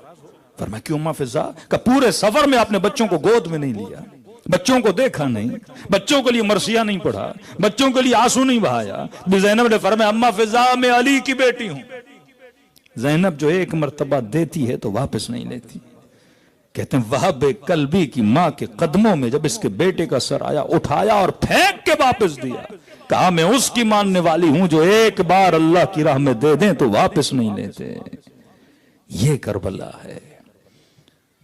तो इमाम का काम इंसान बनाना है, ये काम कोई नहीं कर सकता। आज पूछो ना अमेरिका का सबसे बड़ा इंसानी प्रोडक्ट क्या है? बिल्डिंग दिखा देगा, जहाज दिखा देगा, मिसाइलों की टेक्नोलॉजी, आईटी के शोबे में तरक्की दिखा देगा, इंसानी तरक्की नहीं दिखा सकता। उसके इंसान का नमूना आज ट्रंप है। आज इसराइल से पूछो उसका इंसानी नमूना क्या है? कभी शमून था, कभी आज नेतन्याहू है। आप दिखा सकते हो कि आज दुनिया को दिखाओ कि हुसैन इंसान बनाते हैं। आओ करबला हुसैन ने हुर बनाए, ये फर्श अज़ा जिसने खुमैनी बनाए, ये फर्श अज़ा है जिसने बहजत बनाए, ये फर्श अज़ा है जिसे शायरों में देखो तो जिसने सिब्ते जाफर बनाए। नहीं है दुनिया के पास ऐसे अफराद जो आपके पास है, क्योंकि ये काम ही हुसैन इब्न अली का है, ये काम ही अहले बैत का है। जहां ऐसी नस्लें पनपती हैं और बड़ी होती हैं, वल्लाह इंसानियत अपने उरूज पर थी। कहते हैं जब लश्कर करबला के करीब पहुंचा तो इमाम हुसैन ने कहा अब्बास कूफा आ गया। हजरत अब्बास ने कहा मौला लगता है कूफा आ गया। कहा कैसे? कहा मौला मुझे खजूर के दरख्त नजर आ रहे हैं। इमाम ने कहा नहीं अब्बास गौर से देखो, ये खजूर के दरख्त नहीं। गाजी ने फिर गौर से देखा तो कहा मौला ये खजूर के दरख्त नहीं, कोई बहुत बड़ा लश्कर है जो हमारी तरफ बढ़ रहा है। इमाम ने कहा आने दो इस लश्कर को। किसका लश्कर था? जनाबे हुर का लश्कर था। जब ये चलते थे, काफिले चलते थे, तो नक्शे पे मंजिलें होती थी। पता होता था कि अगली मंजिल पर पानी है, उससे अगली मंजिल पर पानी है, तो पानी उतना उठाते थे। गाजी कहते हैं इमाम हुसैन ने पिछली मंजिल पे कहा कि अब्बास जितना हो सके मशकों को पानी से भरो। अब्बास कहते हैं मुझे समझ नहीं आ रही थी, जब आगे पानी है तो इमाम हुसैन इतना पानी क्यों भरवा रहे हैं। कहता समझ गया, जब ये लश्कर पहुंचा ना तो इतना प्यासा था कि अगर पानी न मिलता तो हुर का लश्कर निढाल हो जाता, शायद मर जाते ये लोग। फरमाया अब्बास जितना पानी है इन प्यासों को पिलाओ। इमाम है, इमाम इंसानियत है, पता है दुश्मन है लेकिन का सबको पानी पिलाओ। गाजी कहते हैं मैंने मशकीज़ें खोल दिए इन सारे लश्कर वालों के लिए और सबको पानी पिलाना शुरू किया। इतने में कहा अब्बास इनके घोड़े भी प्यासे हैं, जरा इन घोड़ों को तो पानी पिलाओ। गाजी अब्बास कहते हैं घोड़े को मैं खुद पानी पिला रहा था और उसका सर पानी में था, मेरे कांधे पे हाथ रखा कि अब्बास घोड़े की एक फितरत है, जब तक ये सैर नहीं होता ना ये अपना सर पानी से नहीं हटाता। अब्बास जब तक ये सर न हटाए तू पानी न हटाना। जिसे घोड़े की इतनी फिक्र हो कि ये सैराब होके जाए। आज अब्बास कहते हैं सबको पानी पिला रहे थे, इतने में हुर के लश्कर का एक सिपाही बहुत पीछे रह गया। ऊंट पर सवार था, लोहे की जिरा विरा पहनी हुई थी, शिद्दत प्यास इतनी थी कि कभी इसकी सवारी दाएं जाती थी कभी बाएं जाती थी। अब अब्दुल्ला की निगाह पड़ी, घोड़े पर सवार हुए, दूर से आवाज दी या अखुल अरब, अय अरब भाई जल्दी अपनी सवारी को नीचे कर, कहीं तू गिर न जाए। गाजी कहते से सुना ही न दिया क्योंकि प्यास इतनी थी गोया इसे कुछ नजर नहीं आ रहा था। का फिर इमाम हुसैन खुद आगे बढ़े, इसके ऊंट की महार को पकड़ा और इसके ऊंट को नीचे बिठाया। फिर कहा अखुल अरब अब तू नीचे आ जा, कहीं प्यास से मर न जाए। का फिर भी इसे सुनाई नहीं दे रहा था, बस कह रहा था लातश अल्लातश। का फिर हुसैन आगे बढ़े, का बाज पानी का मश्क तो लाओ। मश्क लाया गया। का हुसैन इब्न अली ने इसे ऊंट से नीचे उतारा, इसे जमीन पे लिटाया, इसके सीने से लोहा उतारा, इसके चेहरे पे पानी मारा ताकि थोड़ा होश में आए। का इसका सर अपने घुटने पे रखा और अबा अब्दुल्ला ने अपने हाथों से उसे पानी पिलाना शुरू किया। जनाब मुख्तार ने जब कातिलों को जमा किया ना, दरबार में शिया खड़े हैं, एक एक से पूछते जा रहे थे बता तूने कौन सा जुल्म किया करबला में। कोई कह रहा था मुख्तार मैंने खेमों को लूटा, कोई कह रहा था मुख्तार मैंने 4 साल बच्ची को तमाचे मारे, कोई कह रहा था मुख्तार मैंने कानों से दुर छीने। एक ने कहा मुख्तार मुझे अपने साथ ने कहा कि लाशों पे घोड़े दौड़ाओ। मुख्तार वल्ला जब मैंने घोड़े दौड़ाए मैंने अपने कानों से हुसैन की पसलियों के टूटने की आवाज सुनी। कोई कहने लगा मुख्तार में हुसैन का कमरबंद लेकर चला गया, मुख्तार में हुसैन का कुर्ता लेकर चला गया। कोहराम बपा था दरबार में, आखिर में एक बंदा खड़ा था जो सर झुकाए खड़ा था। अब तमाचे सुन लिए, बालियों का खींचना सुन लिया, खेमों का जलना सुन लिया, चादरों का लुटना सुन लिया। मुख्तार ने इसे कहा कि तू सर झुकाए क्यों खड़ा है? कि मुख्तार, जो मैंने किया वो किसी ने नहीं किया। मुझे बताते हुए भी शर्म आती है। कल नहीं और क्या होना था? सर काट लिया, बच्चियों को मारा, दुर छीने, चादरें लूटी। आगा शुश्तरी एक जुमला लिखते हैं, फरमाते जमा तुम्हारे हाथ से कभी कोई चीज चोरी हुई है? चोर जब आता है तो बड़ी स्पीड से आता है। आप पैदल चल रहे हो और वो बाइक पर हो, आप थोड़ा सा रेजिस्ट करो ना, चीज को ना दो, क्योंकि वो स्पीड में है, वो आपको अपने साथ खींचता हुआ ले जाएगा। हो सकता है आपका हाथ टूट जाए क्योंकि वो स्पीड में है। फरमाते ये जब आए पैदल नहीं आए, घोड़ों पे आए। जब हाथ डालते थे, कोई भी चीज होती थी, बीबियां फौरन दे देती थी क्योंकि ये स्पीड में आ रहे थे। लेकिन आगा शुश्तरी लिखते हैं जब इन लाइनों की हाथ सैदानियों की चादरों पे पड़े ना, का बीबियां देने को तैयार नहीं थी। कहते लंबी मसाफत घोड़े भी थे और बीबियां रेंगती हुई जमीन से जा रही थी।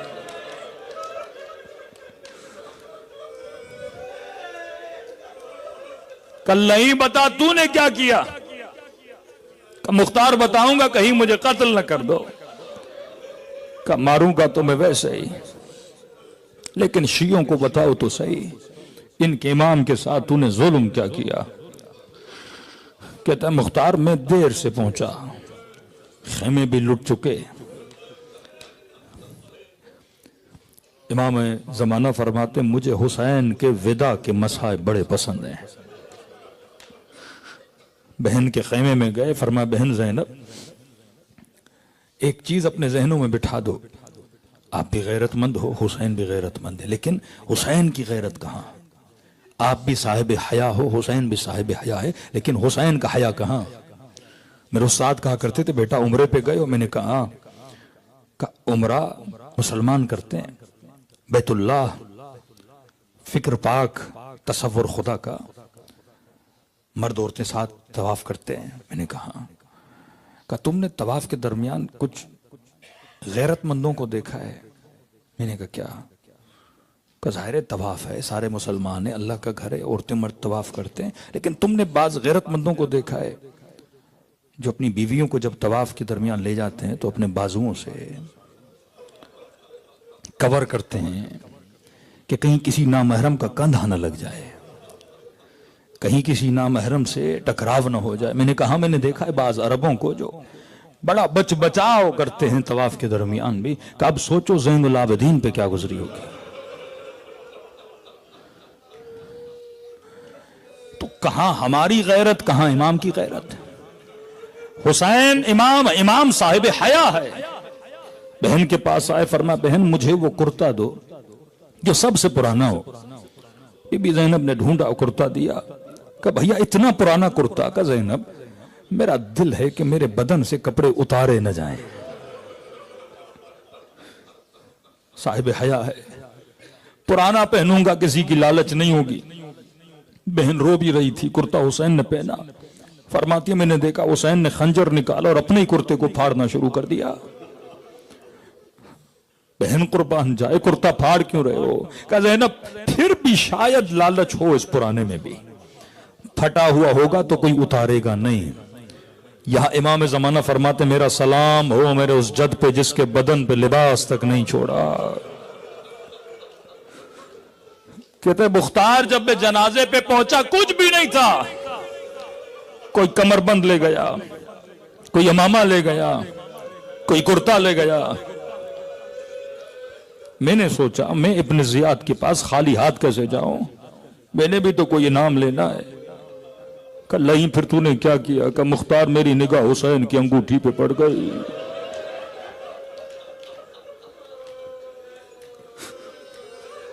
देखो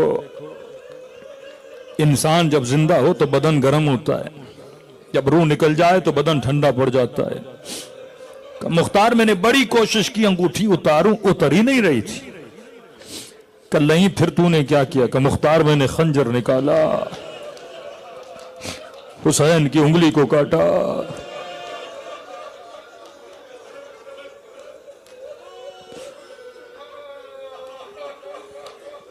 तभी रिवायात के जुमले, जब बहन भाई के जनाजे पे पहुंची पहचान नहीं पाई ये किसका जनाजा है।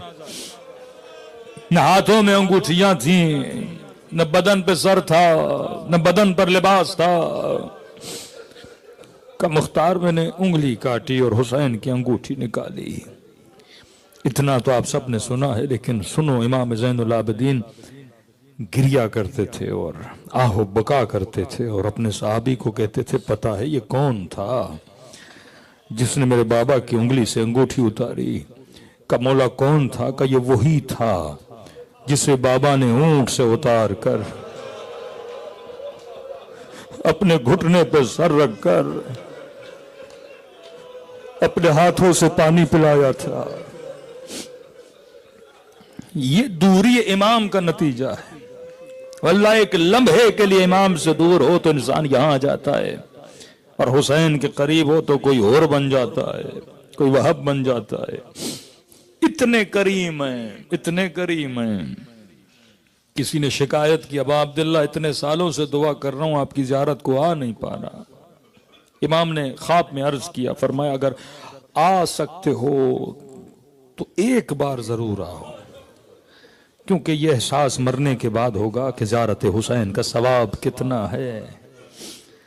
का मौला बीमार हूं, कोई लाने वाला नहीं है, तंग दस्तियां बहुत हैं। फरमाया हम सखी नहीं, हम करीम हैं। करीम वो जो जरूरत को देख के अता कर देता है। का मौला क्या करूं, मुझे डर है, खौफ है कहीं मर जाऊं, कब्र की पहली रात मुनकिर और नकीर नामे अमाल में देखें और ताना दे तू कैसा आशिक हुसैन था, एक ज़ियारत हुसैन का सवाब नहीं लाया। इमाम फरमाया घबराओ नहीं, है मोमिन, है मेरे आशिक, अगर दिल मुझ हुसैन के लिए तड़पता है, फरमाया मुझ हुसैन को खुलूस से दिल से एक बार सलाम करो। का मौला क्या होगा इस सलाम से? का मैं कहूंगा लिखें तेरे नामे अमाल में, तूने सवाब ज़ियारत हुसैन को कमा लिया। का मौला इतना आसान, बस सलाम करूं सवाब ज़ियारत का। जब सलाम करो एक निशानी अगर तेरे अंदर आ जाए, मौला कौन सी निशानी का? जब मुझ गरीब को सलाम करो, अगर न चाहते हुए तेरी आंखों से आंसू आ जाएं, का उस वक्त मत समझना ये तेरे आंसू हैं, हुसैन ने तुझे तेरे सलाम का जवाब दिया है। दिलों को करबला ले जाएं, ऐसे सलाम करें जैसे ज़ैनब कुबरा ने किया। अस्सलाम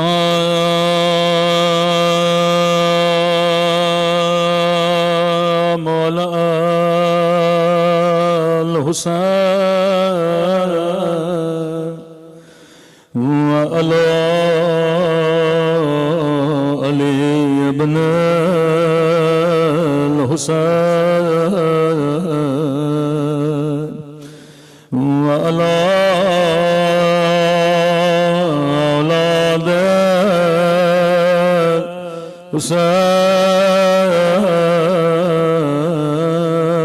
हुसैन वाला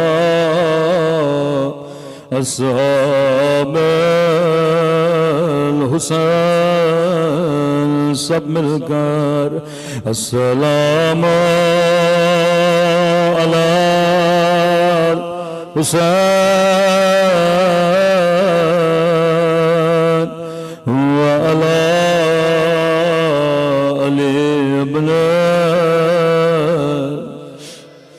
आवाज थोड़ी बढ़ा दें सब मिलकर।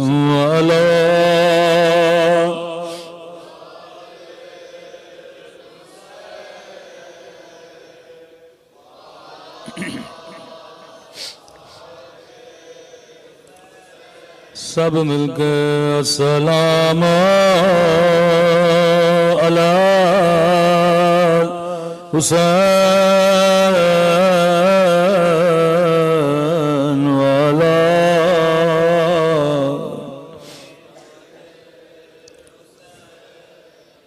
वाला औलाद हुसैन वाला।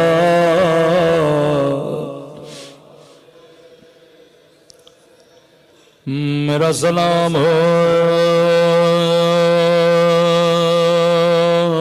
जख्मी होठों पे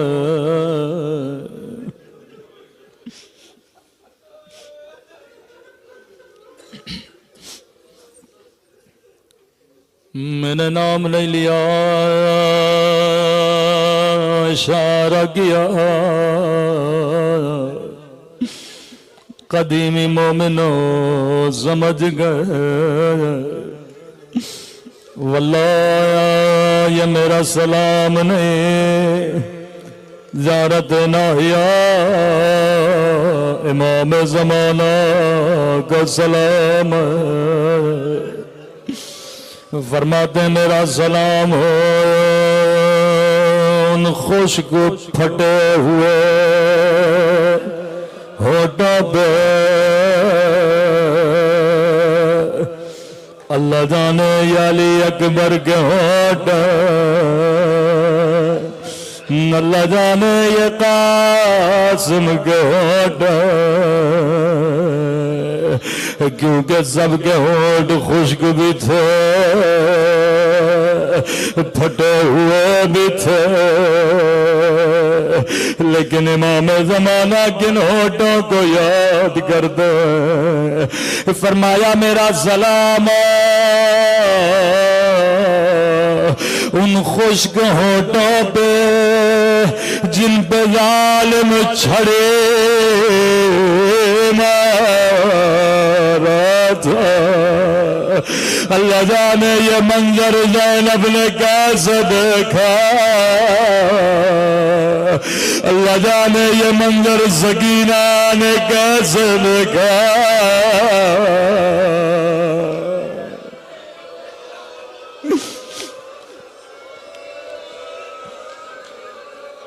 अल्लाह जाने जिंदगी में फिर रोना नसीब या ना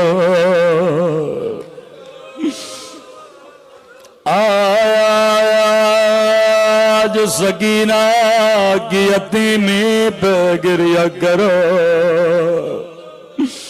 आज इमाम ज़माना की यतीमी पे गिरिया करो सकीना 4 बरस की थी इमाम ज़माना 5 बरस के थे मौला भी यतीम हुए किसी ने तमाचा नहीं मारा मौला भी यतीम हुए किसी ने ताजियाना नहीं मारा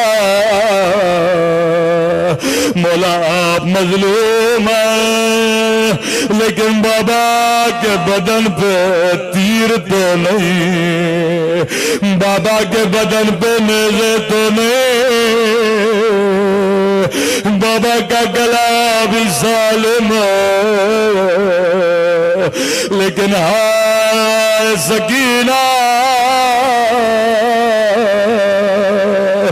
जब बाबा के सर पे निगाह पड़े रो के कहने लगी मेरे गरीब वतन बाबा मेरे 3 दिन के प्यास बाबा बाबा तेरे गर्दन की रगे किसने काटे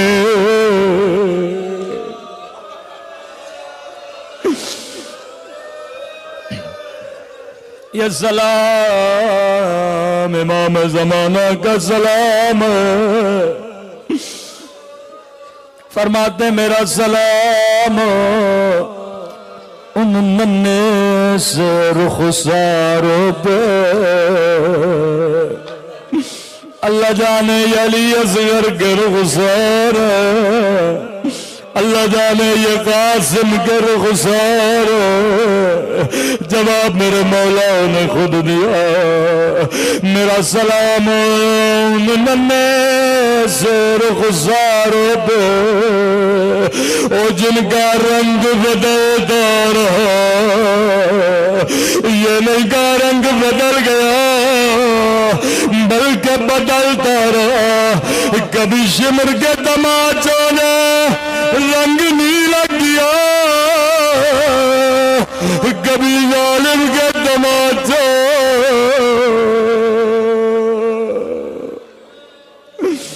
ने रंग सिया किया। कहाँ इमाम जमाना की यतीमी, कहाँ सकीना की यतीमी। गुलाम को आवाज दी, इमाम हसन अस्करी को जहर मिला। फरमाया पर्दे के पीछे मेरा बेटा है, मेरे फर्जंद को बुलाओ। 5 साल का मौला दौड़ा दौड़ा आया, अपने बाबा के सीने से लिपट गया। गोदी कत्लेगाह में ये बच्ची भी दौड़ी दौड़ी गई। कहने लगी बाबा सीने से कैसे लगाओ, कहीं पे तीर लगा है, कहीं पे नेज़ा लगा है। बाबा बोसा दो तो कहा दो, बदन पे कोई जगह खाली नहीं है।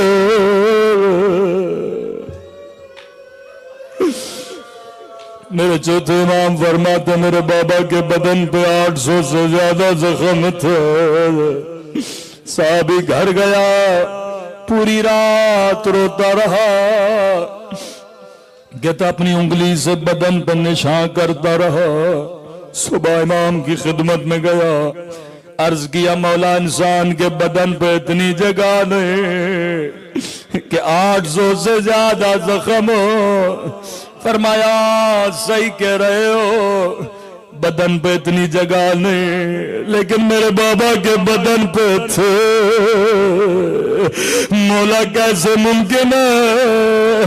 फरमाया रुबहान अला रुब, एक जख्म पे दूसरा जख्म था। जिसने पत्थर मारा वहीं पे किसी ने नेज़ा मारा।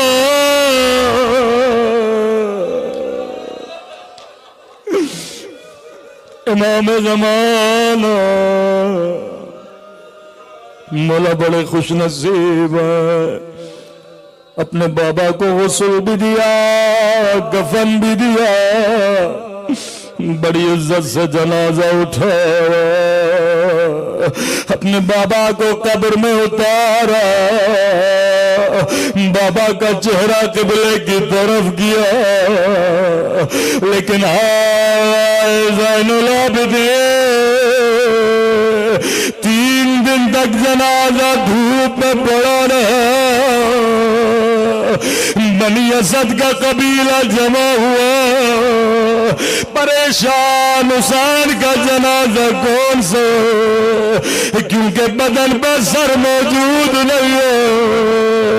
दूर से इमाम ज़ैनुल आबिदीन आवाज देकर के ठहर जाओ, मैं अपने गरीब बाबा को दफनाऊंगा। कहते जनाजा कब्र में उतारा, बड़ी देर गुजर गई, ज़ैनुल आबिदीन कब्र से बाहर नहीं आए। बनी असद वालों ने कहा मौला कब्र से बाहर आइए। कहने लगे हर इमाम ने अपने बाबा का चेहरा किबले की तरफ किया, लेकिन हाय मेरा गरीब बाबा, बदन पे सर मौजूद नहीं है।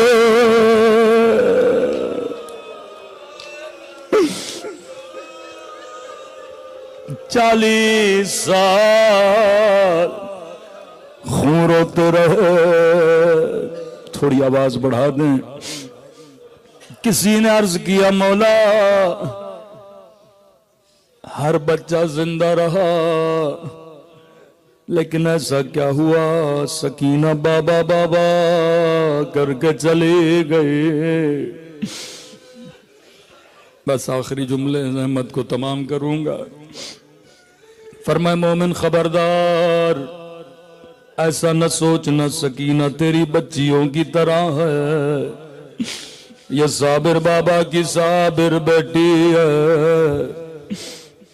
अगर बच्ची ने मरना होता उसी दिन मर जाती, जब बाबा का कटा सर देखा। अगर बच्ची ने मरना होता उसी दिन मर जाते जब कानों से दूर छीने। अगर बच्ची ने मरना होता उसी दिन मर जाते जब चादरों को छीन गया। फरमाया एक मंजर था जिसने उस बच्ची को बीमार कर दिया। उसके बाद सकीना ज्यादा जिंदा न रहे। मलक कौन सा मंजर था? धाड़े मार मार कर कहते थे शाम और शराबी का दरबार। कब बच्ची दौड़े दौड़े मेरे सीने से लिपट गई। कहने लगी भैया सजाद मैंने बाबा से यतीमी का सुना था, मैंने बाबा से असीरी का सुना था, मैंने बाबा से तमाचों का सुना था, लेकिन भैया सजाद मैंने बाबा से कमीजी का नहीं सुना था। क्या सैदानियों को कनीजी में मांगा जाएगा?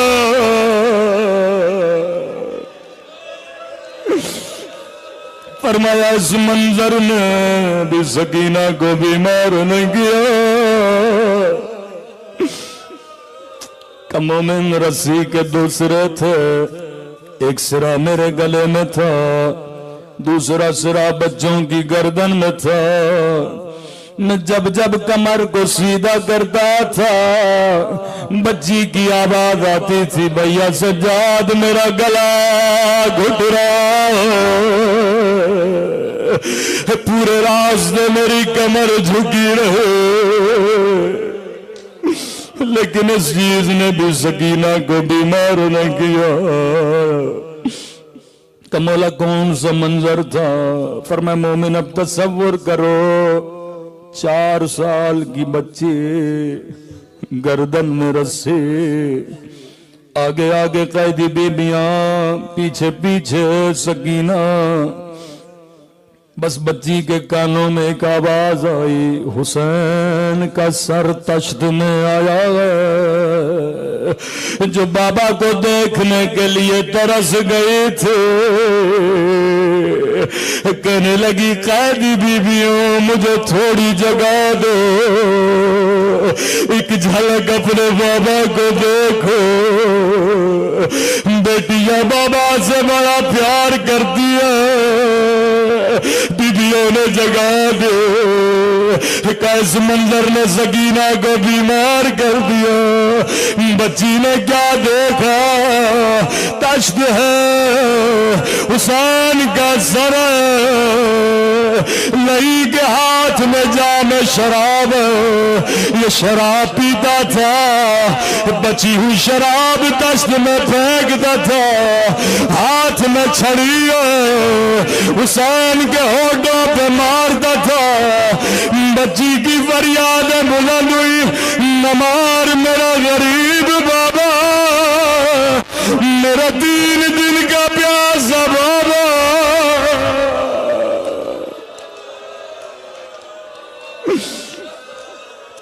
फरमाया मोमिन इतना रोई कि बच्ची बेहोश हो गई। अब जिंदान शाम में बच्ची ने ज्यादा बोलना छोड़ दिया, दीवारों का सहारा लेती थी, बस एक जुमला कहती थी मेरे बाबा को क्यों मारता था, मेरे बाबा ने उसका क्या बिगाड़ा था। फरमाते इतना रोए कि जालिम ने सर जिंदान में भेजा, मैंने सर सकीना को दिया। अब तसव्वुर करो नन्हे हाथों से बच्ची ने गठड़ी खोली, क्या देखा? जख्मी होठ, जख्मी पेशानी।